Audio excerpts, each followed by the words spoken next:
Hey everybody, it is the Angry Honey Badger here, and it is time for another quick build. The winner from the last quick build voting was actually for Skarner, so we're going to look at him today. If you want to go ahead and vote for the next quick build video, leave me a comment down below on which champion you would like to see next, and make sure to leave thumbs up for other champions that others have listed. Starting off with his abilities at level 1, put a point into your Crystal Slash. This is your Q ability. We will also be maxing this out first. At level 2, put a point into your Crystalline Exoskeleton. We are going to be maxing this out second. And then at level 3, put a point into your Fracture. We're going to be maxing this out last. For the rune page, we're going to take our tank jungle page with some modifications to it. We're going to take attack damage marks. We're going to take armor seals. We're going to take magic resist per level glyphs. You can also take cooldown reduction if you want, but there's an option on this because of what the build will have in it, so we'll get to that in a little bit. And then you can also take attack speed quintessences.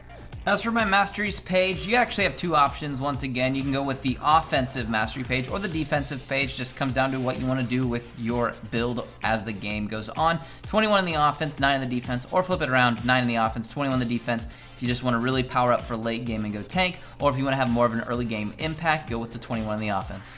As for the items on Skarner at level 1, pick up the Hunter's Machete, a couple health pots, and of course the Warding Totem, very important. Now for the jungle choices, you have a couple. It can either be the Stalker's Blade or Ranger's Trailblazer. This is going to help you clear fast, allow you to put pressure on lanes, and that's good to go. You can do it that way. Or you can go ahead and have the Stalker's Blade and have the Smite ready for those ganks. Obviously, we will be picking up the Bambi Cinder pretty early on because we will be building towards the Cinder Hulk.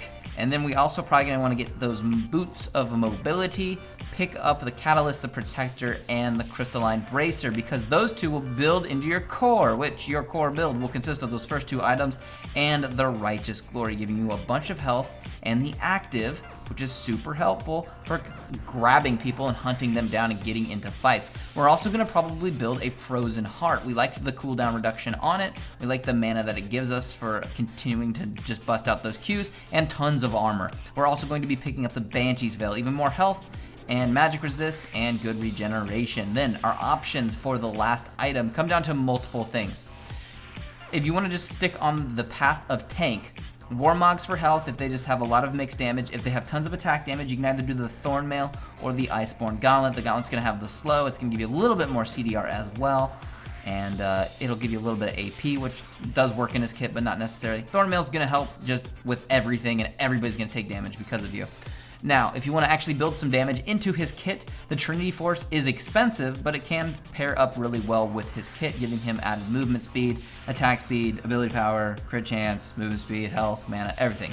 Or, I actually don't hate the idea of the Black Cleaver now on him. It actually would be good because it does give him a good amount of health, gives him a little bit of damage, and it would actually max out his cooldown reduction completely. And passively, help him just deal a lot of damage and move him around quicker. So, I do like the idea of the Black Cleaver. Definitely try it out if you want to get some damage late game. But that will be a build, or a quick build, for Skarner. Like I said, leave me a comment down below on who you would like to see next, and don't forget to thumbs up other people's comments if you see a champion you would like to see. Other than that, good luck on the fields of justice.